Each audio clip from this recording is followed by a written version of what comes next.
get on the program before him. I was unsuccessful. I was actually on a digital divide that was happening on the National Action Network around how do we make sure that our young people are not falling further and further behind from 0 to 5, right? If you live in a home where there is no access to the internet, there are some homes when you're at 3 years old, you creating apps already. And we've got some of our developments here, some of our nitrogen developments where there's no access to the internet. So it is an important topic. But what's also very important, which is why I was very interested in coming to this, is infrastructure, right? Higher Harlem is really, from what I understand, and I'm not an expert, you guys can tell me better, is providing infrastructure. It's saying, okay, here's what's here. This is the roadmap of the MWBEs that are in Harlem, and if you are interested in participating and providing economic opportunity to them, and or investing in them, and or partnering with them, you can go to this website. Is that reasonably? Okay. So paid for by, no, I'm just saying. but when you think about that, think about what that means. So for example, I wish I had a Higher Harlem a couple weeks ago when I got Lieutenant Governor Kathy Hochul to come to Harlem. We did a tour of a lot of the MWBEs, and we was trying to figure, which casino, my chief of staff, we were trying to figure out, I mean, I knew who I knew, but it would have been fantastic to have a website. Got 120 on the website. You know what I'm saying? Now that is not the sexy, glamorous stuff, right? It's not sexy to spend your time doing that, because it's more sexy to be Michael Blake and give the big speeches. But no, in all seriousness, I'm trying to be a pastor too. It is important work, and if our community is going to grow, we need everybody involved, and we need everyone doing their part. One of the things I think is so important for all of us here, there is something that every one of us can do to help make this system better, right? And unfortunately, a number of us spend our time talking about what's not here, as opposed to talking about what we could bring here.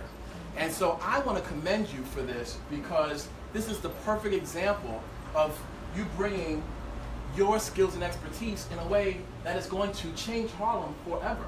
And I'm glad you're doing it in the Bronx, because the bottom line is our communities are the ones that are underserved.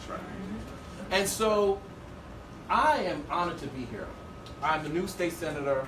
Listen, Mike and I, it's some stuff we deal with. There's a generational, there is a generational issue. Okay, there is a generational issue. I'm gonna say that again. Yep. And we have to figure out just how to get things done in a way that doesn't get us shot. And it sounds, I thought it was funny because I said, oh, it's gonna be tough. But you know what? It's tough. But it's a lot easier if when we come home to our districts, there are great things like this happening, because it just makes my job easier. I want to make sure that every person living in Harlem has the opportunity to fulfill their dreams, right? They have access to the world. They have access to everything everybody someplace else has. And if we are not on top of the technology, boom. You know, I just heard I had a meeting with a CEO of a company the other day. He said there's going to be 3 million vacancies, 3 million unfilled cybersecurity jobs in 2020. You know why? Because guess what? Well, first of all, let's not talk about the presidential election and what's going on, what happened with that. But guess what? All these new devices we're using, those are portals for people to hack you, right? If you got, these little robots now you hear about, they're connected to the internet. Well, guess what? That's a portal for you to be hacked. Someone could be looking at what's going on in your house and doing this and doing that, and then using that device to get to your computer. So they can put a virus through the robot. So there needs to be, you have to protect all of these things. And as we become more of a network society, these are opportunities. So my question is our community being prepared? Are our young people being prepared? Are our seniors being prepared for the opportunity to take advantage of this. Because guess what? If we don't, what's going to happen? You know what's going to happen. We're going to be having conversations about China and India and all the people we're going to try to bring from all over the world and all the quotas and all that. We can do this right here. We have people who are unemployed right here. We can increase our tax base right here. And it's because of the work that you're doing and others, hopefully some others in this room, that can make this all the easier. So I'm excited to be here. I'm excited to be here with my brother, Senator Michael Blake, and DNC Vice Chair Michael Blake. No, let's give him a hand for that.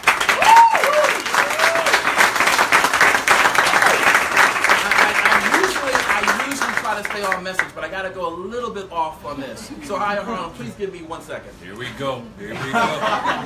I've known this brother when he was working for the president, and I was just trying to fundraise and help out.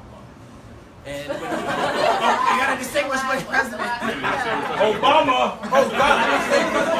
I just hold my head. So, but he came and said, you know what? I'm gonna give back to my community. Came, ran for assembly, preaches, does all this stuff. And what I love about Mike is that he does not wait for the world to come to him. He goes to the world. And that's what we got to do. Some of us are too scared. Like, we're just scared to do what we want to do. You know, I remember when I was an investment banker and I absolutely hated it. I thought it was the worst thing in the world. And I said, you know what? I'm just going to step out on faith. I'm going to join my business partner. We're gonna do this affordable housing business. We don't know what we're doing, but we're going to figure it out. We're smart with all these fancy schools. Why to go to fancy schools if you don't do what you right? That's right. So some of us have to step out on faith. I'm a religious person. I go to First Corinthian Baptist Church. I believe. But you know, we are an incredible generation. Our parents did so much to get us here, and some of us just need to stop being scared and do what we were put here to do. And so I don't know who I meant to say that to, but that's the plate. I can tell you, I was nervous when he was running for DNC Vice Chair. I said, God, you just got there. What are you doing? But what he was doing what he is able to do. It is a vacant position, and he ran for it. Don't let the system, the matrix, and all that stuff. We have got to break free from all of this stuff and do what God put us here to do. And so I'm excited that you guys are doing this. And I'm your partner. I'll help out. Our office is Shauna here from my office. We will do everything we can to help grow this thing. And I love you. Love you too, man. All right.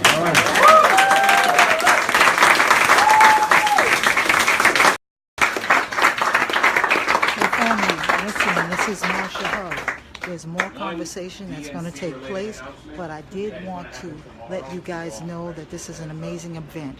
What is going on here is Higher Harlem. It's a little warm in B Square right now, but it's all good because we're here and we're looking to move the Harlem agenda forward. We're going to be stretching out to other areas. I'm part of Harlem 2020.